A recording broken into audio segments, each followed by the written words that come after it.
오늘 이 시간 오후 찬양 예배 오신 여러분 가운데 주님의 은혜가 함께하길 바라겠습니다.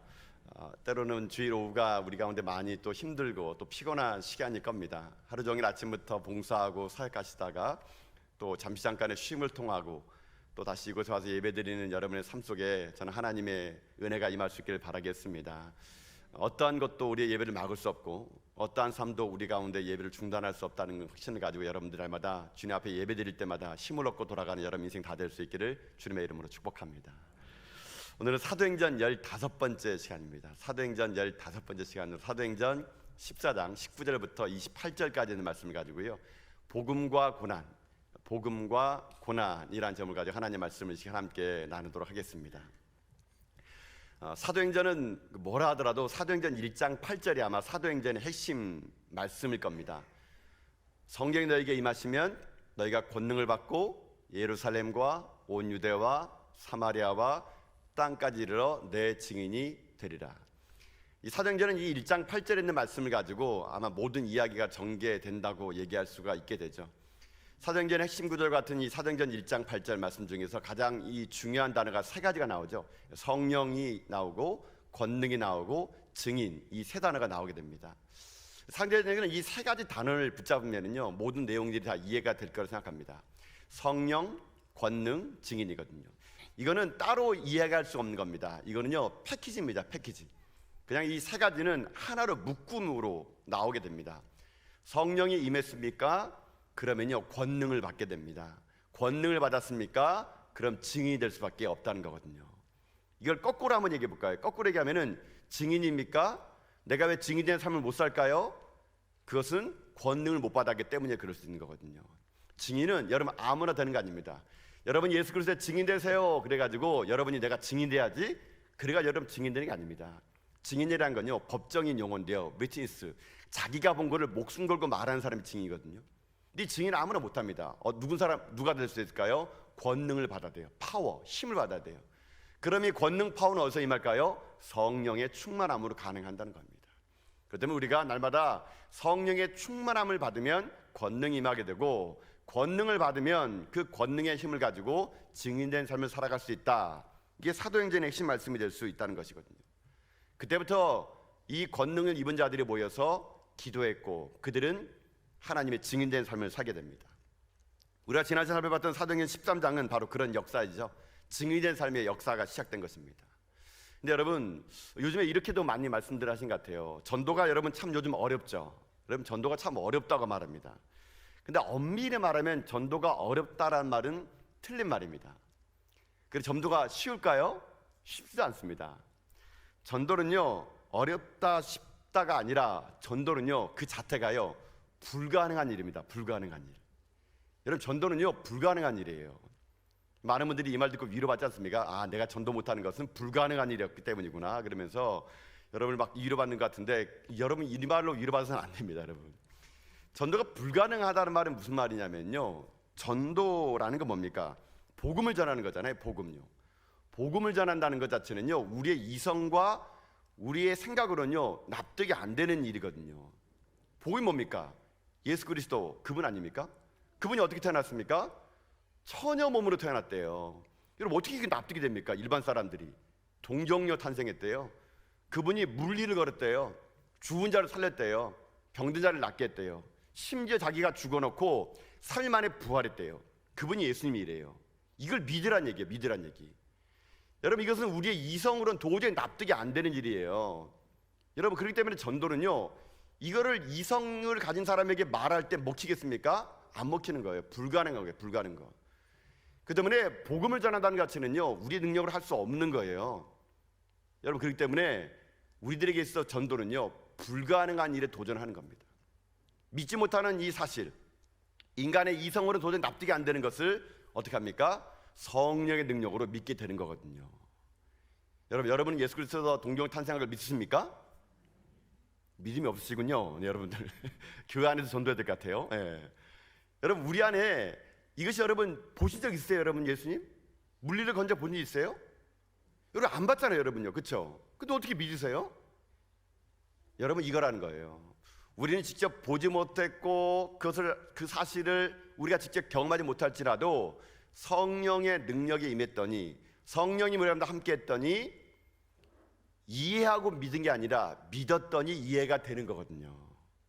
그 때문에 복음을 전한다는 거, 전도한다는 거, 증인되는 삶을 산다는 거, 이거는요 보통 일이 아닙니다.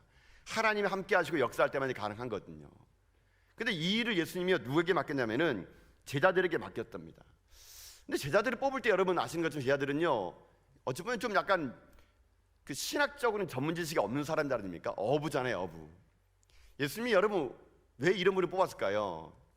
여러분 예수님이 그냥 뽑은 거 아니에요. 그냥 뭐 지나가다가 콜링한 게 아니고요. 성경 보면 예수님이 제자를 뽑을 때 기도했다 그럽니다. 열심히 밤새도록 기도한 다음에 그 다음에 고른 것이 제자들이에요. 어부들이에요. 놀랍지 않습니까? 저는 기도했으면은 그 당시에 똑똑한 사람들, 뭐 바리새인들, 서기관들 이런 사람 부르면 얼마나 쟁쟁하겠어요. 근데 열심히 예수님 기도하고 기껏 뽑는다는 사람이 어부들을 부르는 거예요. 어부들을요. 왜 그럴까요? 여기에 복음의 역설이 있는 거거든요. 자기가 뭐 안다는 사람은 성령님의 역사가 안 일어납니다, 여러분. 자기가 뭘 모른다는 사람, 부족한 사람들, 이런 사람들 누굴 믿을 수 있을까요? 예수 그리스도 성령의 능력을 임할 수 있다는 거거든요. 여러분, 그래서 때로는 여러분이 많이 아는 지식이요, 여러분 복음을 방해할 때가 있습니다, 여러분. 여러분의 신앙의 연륜이요, 복음 전하는데 여러분 때로는요 걸림돌이 될 수 있어요. 여러분의 많은 지식이요, 때로는요 예수님을 진짜로 믿으려고 하는 것에 걸림돌이 될 수 있다는 얘기예요. 일전에 제가 어떤 교수님하고 성경 공부를 했거든요. 그분이 공학 박사예요. 공학 박사니까 얼마나 똑똑하겠습니까, 여러분? 제가 속으로 왜 하필이면 나한테 이런 분을 주셔가지고 막. 근데 그분하고 이제 한 16주를 1대1 해야 되거든요. 1대1요. 1대1 하는데 그분 공학 박사니까 1 더하기 1은 2가 나와야 되는 거예요. 그런 분한테 예수님은 동정에 탄생했다, 그분이 물을 걸었다, 납득이 안 되는 거예요. 저보고 설명해 보라는데 그 믿으시면 이해가 되는데 설명해 보래요. 어떻게 사람이 물을 걷는지. 그분은 철저하게 뼛속까지 공학 박사여가지고요 도저히 그걸 납득이 안 되는 거였습니다.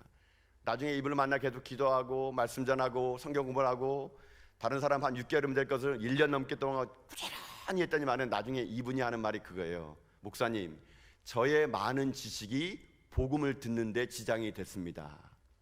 저의 많은 지식이 죄입니다. 이런 고백을 여러분 하더라고요. 여러분 때로는 그래서 예수님께서 제자를 뽑을 때요 하나님을 믿지 않으면 안 될 사람들, 자기의 실력과 자기 힘이 아니라 오직 성령의 능력에만 나타날 수 있는 사람들을 뽑기 위해서 예수님이 기도한 거예요. 그리고 나서 역설적이게도 가장 우리가 볼 때는 비참하고 가장 인맥도 없고 실력도 없는 사람 뽑아가지고 어떻게 합니까? 그들에게 이 사역을 주님께서 맡긴 거거든요. 여러분 우리도 마찬가지라는 겁니다. 우리가 이 땅의 삶을 살아갈 때 예수 그리스도를 믿는다는 것은요 내 능력으로 믿는 게 아니에요. 여러분 신앙생활하는 것도 여러분 능력으로 하는 게 아니고요, 우리는 날마다 하나님의 능력, 성령의 능력으로 하지 않고서는요 아무것도 감당할 수 없는 연약한 존재임을 고백할 때 여러분의 나약함을 통해서 하나님이 강함이 드러나고 여러분의 연약함을 통해서 하나님의 능력 있는 분이 나타난 것을 하나님은요 말씀해주고 싶다는 것이거든요. 그래서 여러분 날마다 여러분의 연약함을 자랑하십시오. 나는 부족합니다. 나는 연약합니다. 그러나 나는 부족할지라도 나를 붙잡고 있는 하나님은 강하시기 때문에 나는 강합니다. 여러분 이런 고백을 해나가는 것이 사도행전 역사가 될 수 있다는 거거든요. 지금 사도 바울은요 그 역사 가지고 지금 나갔습니다. 사도행전 지난 시간에 13장부터 오늘 읽은 14장에 보면요 바울이 이제 1차 전도여행을 나가게 되는 거예요. 처음으로 선교를 하는 거예요. 어떻게 할지 몰랐습니다. 여러분 그래서 이들이 간 곳은요 딱 크게 두 가지 지역을 가게 돼요. 하나는 구브로 지역을 가게 되고요, 하나는 갈라디아 지역을 가게 됩니다. 구브로 지역은 어디냐면요 구브로는 섬이에요. 섬. 이곳은 바나바의 고향입니다. 그러나 이들이 1차 전도여행 나갈 때 바나바와 바울이 갈 때요 제일 먼저 갔던 곳은 바나바의 고향인 구브로 섬에 가서 복음을 전하게 됩니다. 그 다음에 한 군데 큰 덩어리인데 어디냐, 갈라디아 지역을 가게 되는데요, 갈라디아 지역, 여러분 우리가 알고 있는 갈라디아서 있지 않습니까? 이 갈라디아서를 쓰게 된 배경이 바로 이 갈라디아 지역이에요. 갈라디아라는 말은요 그냥 이 도시 이름이 아니고 지역의 이름이에요. 그러니까 우리나라 말로 뭐 어떻게 하면 될까요? 뭐 경상도, 뭐 전라도 이런 식으로 지역의 이름이에요. 그래서 갈라디아 지역 안에 바울이 오늘 1차 전쟁하면서 크게 4도시를 가게 됩니다. 비시디아 안디옥을 가게 되고요, 이고니온이라는 곳을 가게 되고 루스드라, 더베 이 4개의 지역을 가게 됩니다. 그래서 여러분 오늘부터는 사도행전을 좀 여러분과 말씀을 나누면서 제가 약간의 준비된 지도를 좀 보여드리도록 할게요. 우리 첫 번째 지도 좀 보여주십니까? 제가 준비한 영상 혹시 여러분 보이시죠? 여러분 저기에 보면은, 여러분 오른쪽에 보면은 안디옥이 보이시죠? 여러분 안디옥은요 원래요 안티오쿠스, 그러니까는 어떤 사람의 이름을 가지고 만든 도시예요. 그 당시 안디옥이라는 도시는 너무 많았어요. 그래가지고 여러분 보시는 저기 그 왼쪽에, 여러분 이게 오른쪽에 있는 그 도시가 안디옥이 수리아에 있는 안디옥이라 그래서 수리아 안디옥 이렇게 부릅니다. 여기에서 그들이 처음에 파송받아요. 그래서 여러분 보신 것처럼 녹색 선을 따라 가지고요 안디옥에서 실루기아로 내려와 가지고 이 살람미 바볼 같은데 여기에 있는 섬이 바로 구브로 섬이에요. 여기가 바로 바나바의 고향이에요. 여기서 배를 타고 쭉 올라가서 아탈리아를 지난 다음에 버가를 지나고 저 위에 안디옥 또 나오죠. 이 안디옥이 바로 비시디아 안디옥이에요. 비시디아 지방의 안디옥, 지금 터키 지방이거든요. 거기 갔다가 이고니온 지나고 루스드라 지나고 더베를 오게 됩니다. 이게 바울이 갔던 이 초록색이 처음 갔던 길이에요. 근데 더베에서 여러분 오른쪽 살짝 보면은 다소가 보이시죠? 잘 안 보이세요? 다소. 이 다소가 바울의 고향이에요. 이 고향에서 조금만 내려가면 다시 안디옥 교회가 나오게 되는데 바울은요 여기서 자기 고향 안 갑니다. 어디로 간지 아세요? 다시 빨간선 타고 가는 거예요. 다시 왔던 거 가겠네요. 더베에서 루스드라로, 이고니아로, 안디옥으로, 버가에서 아탈레스 배를 타가지고 다시 자기를 파송했던 수리아 안디옥으로 가게 돼요. 이 여정이 자그마치 2년 걸립니다. 2년 동안 이 일을 하고 바울이 오게 되는 거예요. 여러분 다음 사진 보실까요? 여러분 다음 슬라이드. 여기가 어디냐면요 여기가 바로 비시디아 안디옥이에요. 비시디아 안디옥 지금 가게 되면 터키에 있는 중부지방인데 남은 것 아무것도 없습니다.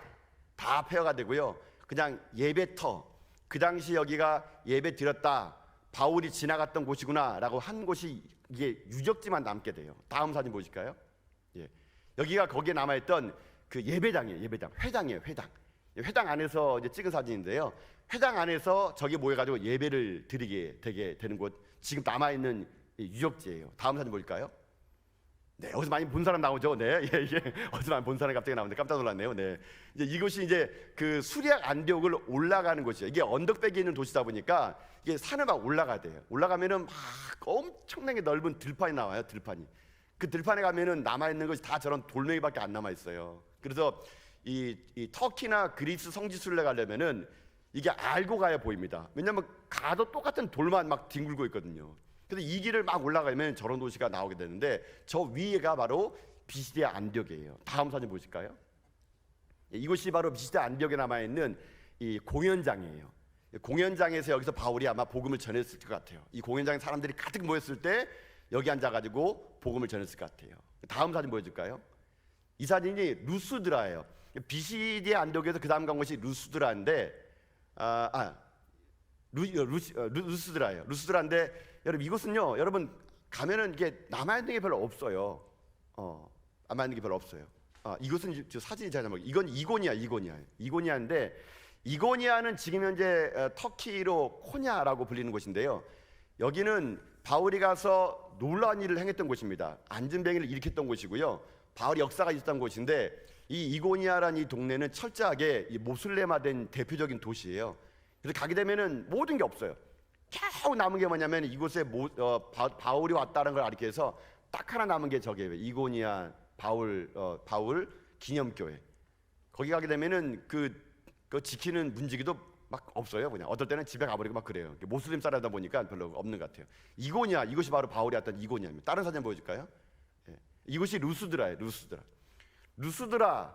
바울이 여기서도 엄청난 일을 했거든요. 근데 가면 아무것도 없습니다. 그냥 이게 허벌판이에요. 이것이 루스드라였다. 뭐 이렇게 해서 끝나버립니다. 다음 사진 보여줄까요? 예, 여기가 루스드라에 있는 자연 동굴 교회예요.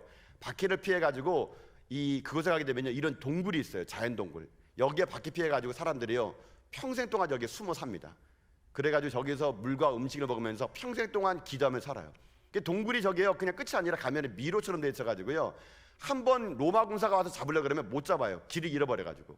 저런 자연 동굴이 너무 많아가지고 저기에서 사람들이 신앙을 끝까지 지켰다가 순교를 하게 되는 곳, 이 루스드라입니다. 또 하나 사진 볼까요? 예, 여기가 더베예요. 더베는 성경에도 별로 나왔지 않아요. 내용이 어떤 것인가 그냥 스쳐 지나갑니다. 그냥 여기가 표지판에 더베 그런 걸 하나 알면서 여기가 바울이 지나가겠거니라고 아는 곳이 바로 더베이거든요. 다음 사진 보여줄까요? 여기가 다시 더베에서 마지막으로 왔던 곳이라면 수리아 안디옥이에요. 지금의 시리아 지방에 있는 곳인데요. 수리아 안디옥 가게 되면 우리가 알고 있던 이 그토록 사도행전 13장에 나왔던 화려한 이 안디옥 교회가요, 흔적도 없습니다. 그냥 그곳에 가게 되면 이런 이 돌산에 저는 저기도 마찬가지로 구멍이 뚫려 있습니다. 로마 군사가 봤을 때 저 굴에 가서 숨어서 예배를 지내대요. 이 수리아 안디옥 가게 되면요, 유일하게 남아있는 유적지가 하나 있어요. 다음 사진 보여줄까요? 베드로 방문 기념교회라 그래가지고 베드로가 이 수리아 안디옥을 방문하게 됩니다. 그래가지고 아마 이런 동굴 교회에서 아마 그들이 예배 드리지 않았을까.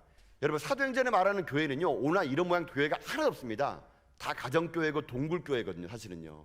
그러니까 아마 여기가 바울이 마지막으로 그들의 가운데 베드로가 방문했던 이 동굴, 그래서 여기가 수리아 안디옥, 아마 여기가 바나바 바울을 안수하여 그들을 파송했던 교회가 아닌가 추정을 하지만 정확하게 수리아 안디옥 교회가 어딘지는 나와 있지는 않습니다.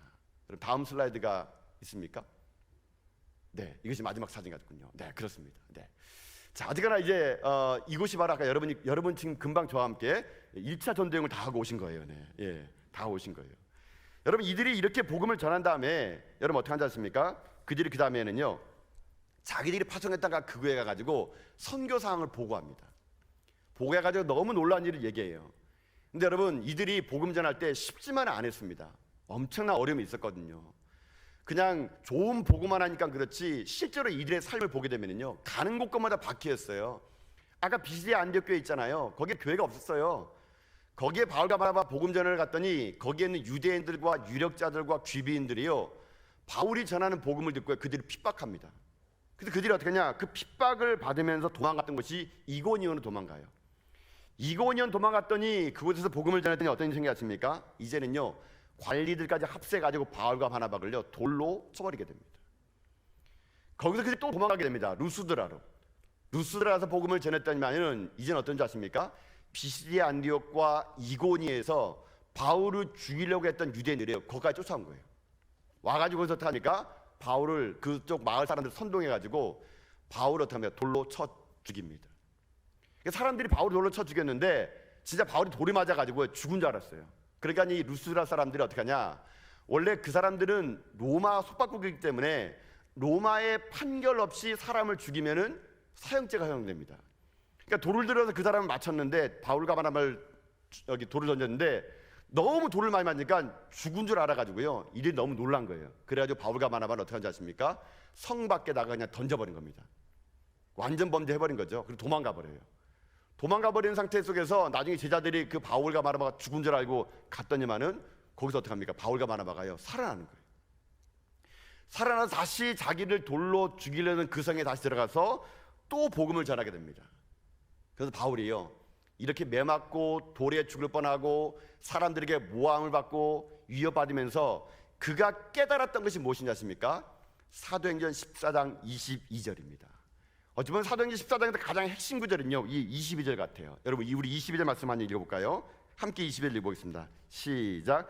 제자들의 마음을 굳게 하여 이 믿음에 머물러 있으라 권하고 또 우리가 하나님의 나라에 들어가려면 많은 환난을 겪어야 할 것이라고 하고. 아멘. 여러분, 바울이 지금 자기가 이런 환난을 다 겪고 난 다음에 여기 보면은 우리가 하나님의 나라에 들어가 되려면 라고 말하면서 그 당시에 복음 전했던 도시마다 가면서 우리라고 하는 겁니다. 그러면서 하나님의 나라 가려면은 이 환난을 이겨내야 된다.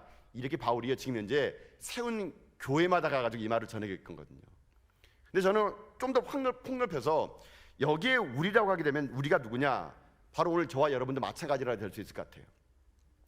우리도 마찬가지로 하나님 나라 들어가려면요, 오늘 바울처럼 얘기하는 것처럼 환난을 받아야 될 겁니다. 근데 그냥 환난이 아니에요. 오늘 바울이 얘기하기를 바울이 아마 엄청 힘들었나 봐요. 그냥 환난이 아니라 많은 환난입니다. 많은 환난. 여러분, 예수 믿고 난 다음에 여러분의 앞에 놓여 있는 거는요, 꽃길이 아니에요. 비단길이 아니에요. 환난인데요, 그 환난이 어떤 환난이지 않습니까? 많은 환난입니다. 많은 환난. 여러분, 그래서 예수 믿는다는 것은 환난을 함께 받는 거예요. 복음은 환난과 함께 전해지는 거거든요. 여러분, 이 환난을 받아야 여러분 진짜 하나님의 사람이라는 것이 증명이 돼요. 어떻게 할 수 있냐? 히브리서 12장 6절 8절을 보면은요 이렇게 하나님 말씀하셨거든요. 우리 히브리서 12장 6절 8절 말씀 같이 읽어봅시다. 함께 읽겠습니다. 시작. 주께서 그 사랑하는 자를 징계하시고 그가 받아들이시는 아들마다 채찍질하심이라 하였으니 너희가 참음은 징계를 받기 위함이라. 하나님이 아들과 같이 너희를 대우하시나니 어찌 아버지가 징계하지 않는 아들이 있으리요. 징계는 다 받는 것이거늘 너희에게 없으면 사생자요 친아들이 아니니라. 아멘. 여러분 여기 보게 되면은 진짜 아들은 징계한대요. 근데 징계라는 말이 여러분 좀 약간 뉘앙스가 좀 이상하지 않습니까? 어떻게 아버지가 아들을 징계할 수 있겠어요? 근데 이 징계라는 말의 헬라어가요 파이테이아라는 말을 쓰게 되는데, 이 파이테이아라는 말은요 이 징계라는 말보다는 훈련입니다. 훈련. 제가 볼 때는 한국말 성경에 그냥 이거를 훈련으로 썼으면 더 빨리 이해됐을 것 같아요. 그러니까 이렇게 말하는 거죠. 하나님은 자기를 사랑하는 아들을 훈련시킨대요. 훈련을 받지 않은 아들은 아들이 아니에요. 이 말이라는 얘기예요. 그 점에 여러분 이 땅의 삶을 살아갈 때 하나님 우리를요 훈련시키는데 뭘로 훈련시키느냐? 환난으로, 고난으로 우리를 훈련시켜서 우리가 누구냐? 하나님의 아들임을요 훈련을 통해서 증명해 내겠다는 거예요. 그러니 여러분 이렇게 생각하셔야 돼요. 이 땅을 삶을 살아갈 때 환난은 당연하게 오는 거다. 우리가 진짜 하나님 믿는 사람이라면 고난을 받아들여야 된다, 이거거든요. 그럼 문제는 이겁니다. 그럼 이 환난을 어떻게 이겨내냐 이겁니다. 이 고난을 어떻게 이겨내냐 이겁니다. 그냥 우리 보고 이겨내라 그러면 너무하는 거 아니겠습니까? 여러분 환난 좋아할 사람 어디 있습니까? 여러분 환난 좋아하세요? 제 고난 좀 띄워드릴까요 여러분? 예? 이제 안 받을 테니까. 여러분 고난과 환난을 누가 좋아하겠습니까? 하나님 우리에게요 고난과 환난 속에서 그것을 이길 수 있는 방법을요 오늘 본문에서 저는 말씀하고 있다고 생각되거든요. 그래서 오늘 말씀을 통해서 우리가 환난과 고난이 올 때 바울은 사도 바울은 그 1차 전쟁을 통해서 어떻게 그것을 이겼을까?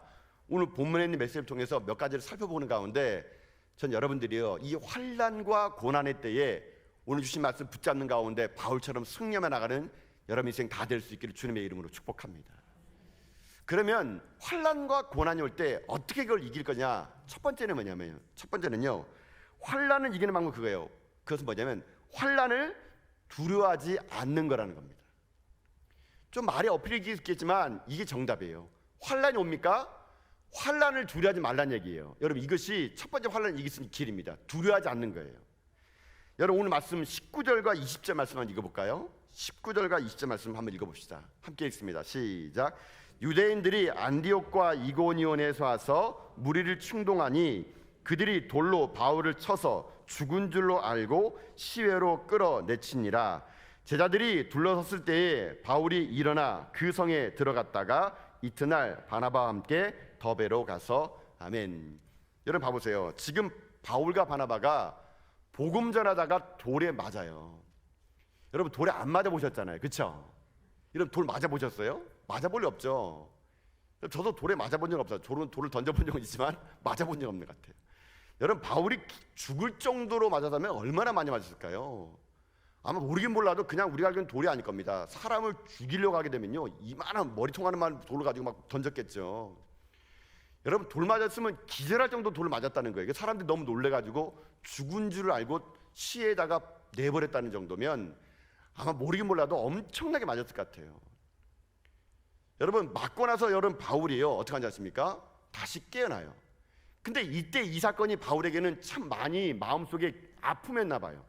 나중에 이 사건을요 자기의 사랑하는 영적인 아들 디모데에게 편지를 쓸 때 이 사건을요 바울이 이렇게 쓰게 됩니다.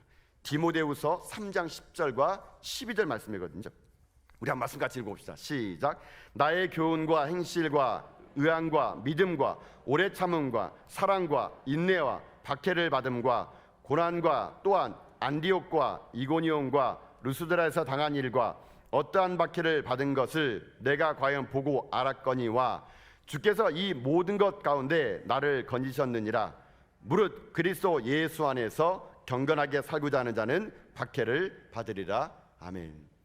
여러분 바울이요 나중에 자기의 영적 아들 디모데에게 이 사건을 얘기해요. 그러면서 어떻게 합니까? 나중에 자기가 하는 말이 주께서 그것을 건져주셨다 그럽니다. 나도 죽은 줄 알았는데 주께서 나를 건져줬대요. 그래서 바울이 영적인 디모데에게 아주 주옥 같은 말을 하게 됩니다. 무릇 그리스도 안에서 경건하게 살고자 하는 자는요 박해를 받는 거래요. 이 말을 하면서 그 영적인 아들 디모데를요 강하게 붙잡고 있습니다. 여러분, 이거라는 얘기예요. 우리가 왜 고난을 왜 고난이 여러분 안 무섭겠습니까? 왜 환난이 두렵지 않겠습니까? 다 무섭죠, 두렵죠. 그 좋아할 사람 어디 있습니까? 그러나 진짜 믿음의 사람은 어떻게 하는지 아십니까? 그 고난 속에서도 두려워하지 않는 거예요. 왜요? 주께서 나와 함께하기 때문임을 알기 때문에 그렇다는 얘기거든요. 어떤 고난이 온다 하더라도 바울의 고백처럼 주께서 나를 건지실 거라는 확신을 가지게 되면요 여러분 환난 앞에서도 담대할 수 있는 겁니다. 그래서 예수님이요 두려워 떠는 제자들에게 이렇게 말씀하셨어요. 요한복음 16장 33절이에요. 한번 같이 읽어봅시다. 시작. 이것을 너희에게 이르는 것은 너희로 내 안에 평안을 누리게 하려 함이라. 세상에서는 너희가 환난을 당하나 담대하라. 내가 세상을 이겼노라. 아멘. 여러분, 주인이 뭐라 그럽니까? 환난 당한대요 세상에서. 근데 뭐라 합니까? 담대하라고. 왜요? 내가 세상을 어떻게 했다고요? 이겼대요. 여러분, 다 이거라는 겁니다. 우리 가운데 오는 환난과 고난은요 우리를 여러분 죽일 수 없어요. 우리가 오는 환난과 고난은요 자칫 우리를 여러분 무너뜨릴 수 있고 우리를 여러분 지체하게 만들 수 있지만 궁극적으로 우리는요 승리할 수밖에 없다는 얘기거든요. 이게 바로 우리에게 필요하다는 얘기입니다. 여러분, 그래서 주님이 여러분과 함께 하시기 때문에, 하나님 여러분과 함께 하시기 때문에 모든 환난과 고난이 올 때마다 여러분 환난 속에서 여러분의 믿음을, 여러분의 진짜임을요 증명하는 인생이 돼야 된다는 얘기예요. 여러분, 진짜가 가짜가 아닌가는 어떻게 알 수 있는지 아세요? 환난이 오면 알아요. 환난이 오면요 진짜가 구분되거든요. 여러분, 그래서 순금은 고난의 용광로를요 안 무서워합니다. 여러분. 왜요? 고난의 용광로를 통과해야 내가 순금인지 알 수 있거든요. 진짜 가짜를 구분하는 것은 고난의 용광로에 들어가 봐야 내가 진짜가 아닌가를 알 수 있거든요.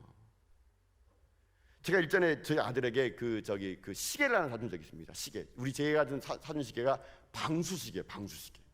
방수시계인데 그 설명서를 제가 읽어봤는데 보니까 한 300m 방수라 그럽니다. 저는 믿겨지가 않아요. 300마다. 여러분, 만약 여러분이 방수시계 사주면 이거 300m가 아닌가를 들어가 봐야지. 들어갈 사람은 어떻겠습니까? 그러니까. 그래서 제가 우리 아들에게 방수시계 사줬더니 이 아들이 이것을 처음에 진짜가 아닌가 의심하더라고요. 아빠 진짜예요? 진짜예요? 근데 제가 돈 주고 샀으니까 거기 방수시계니까 방수 진짜야. 그래서 우리 아들이 그때부터 방수시계를 테스팅합니다. 이 진짜인가? 아빠가 짝퉁 사준 거 아닌가 해가지고. 그래서 샤워할 때 한번 껴보는 거예요. 근데 우리 아들도 어떻게 하면 두려운 거죠. 이거 물 들어가면 어떻게 하지? 제가 괜찮아요. 방수 맞다 그랬어요. 샤워할 때 딱 꼈는데 스키가 안 차는 거예요. 오, 이거 진짜네? 아는 거죠. 그 다음부터 매일 샤워할 때마다 방수시계 끼면서 샤워하는 거예요. 샤워하면서 시계 보면서 샤워하는 맛 여러분 아십니까 혹시? 그 나중에는 어떻게 하는지 아세요? 한 번은 수영하러 가는데 수영장에 갔는데도 방수시계를 끼는 거예요. 자기 방수시계라고. 나중에 바닷가 가서 수영하는데 바닷가 들어가는데 방수시계 끼는 겁니다. 여러분, 방수시계 낀 사람은 진짜는요 물을 들여하지 않습니다. 왜요? 나 방수니까. 여러분, 방수시계 껴가지고 여러분 물속에서 시계 보는 재미 아십니까? 몇 시네? 여러분, 이거요. 이거 진짜 낀 사람만 아는 그 쾌감이거든요. 가짜보다 가짜. 제가 한번 가짜 껴본 적이 있거든요. 들어가면 스키 차가지고 이게 몇 시인가 이게 지금도 말리고 있습니다. 지금도.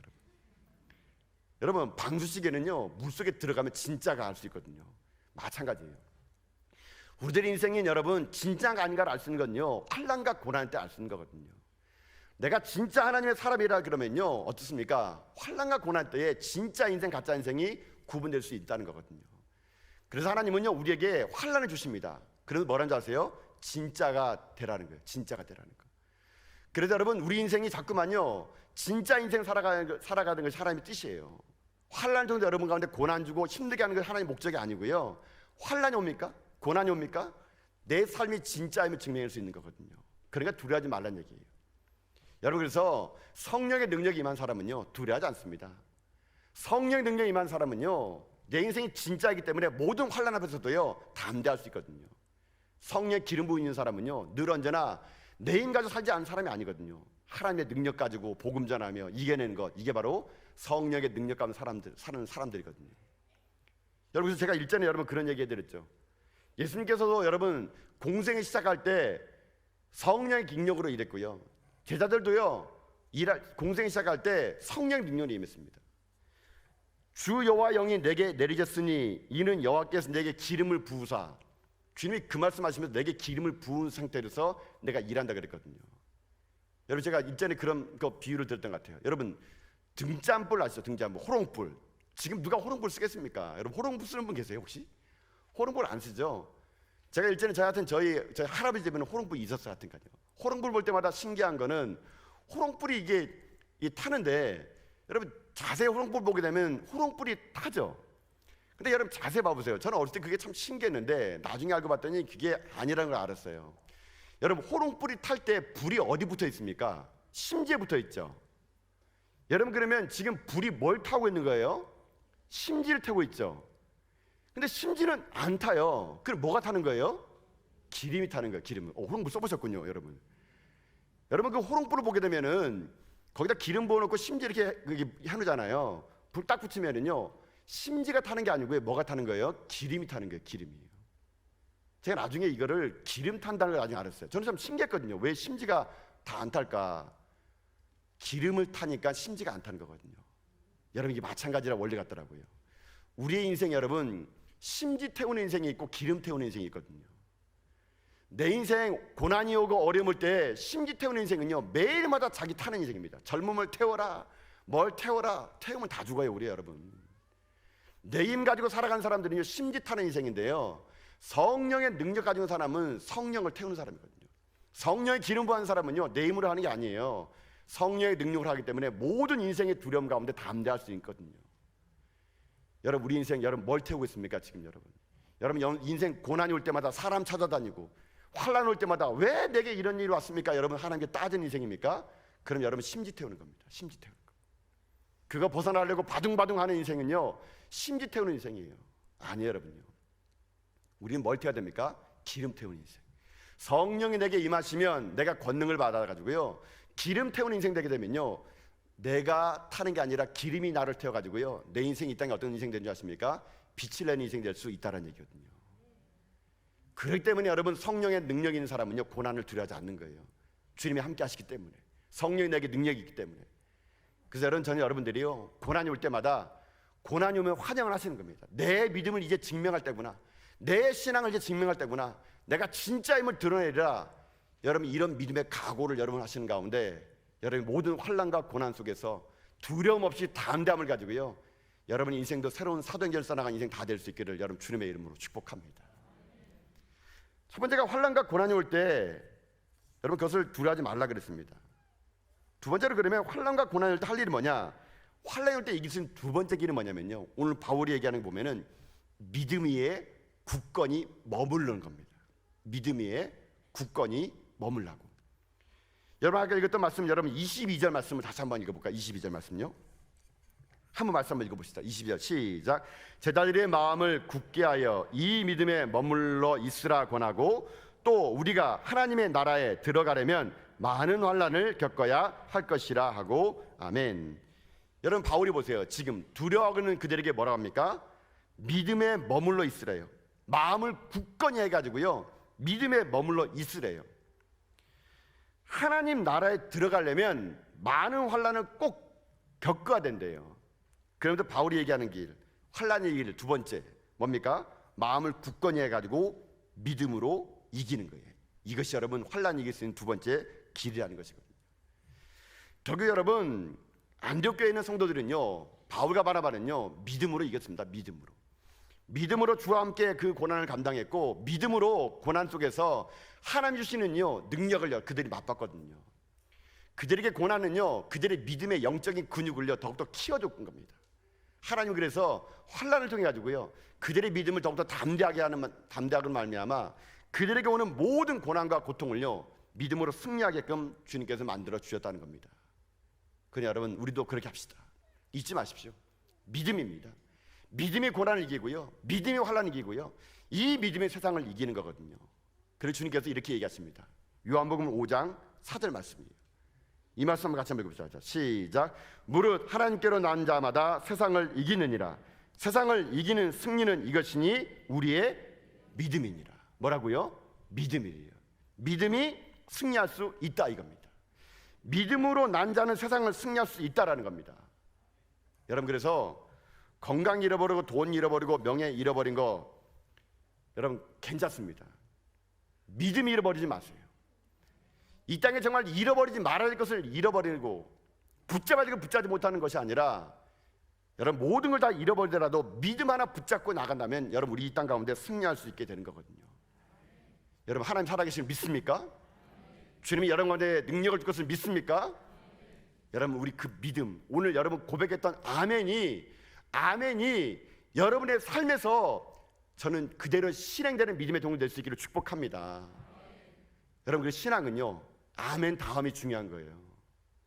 입술의 고백이 아니라 행동으로 옮기는 믿음, 이 아멘의 믿음, 이 믿음이 역사를 만들고요, 이 믿음이 세상을 이기는 것이고요, 이 믿음이 환난 속에 왔을지라도 우리가 담대할 수 있는 것, 이게 바로 믿음이거든. 믿음.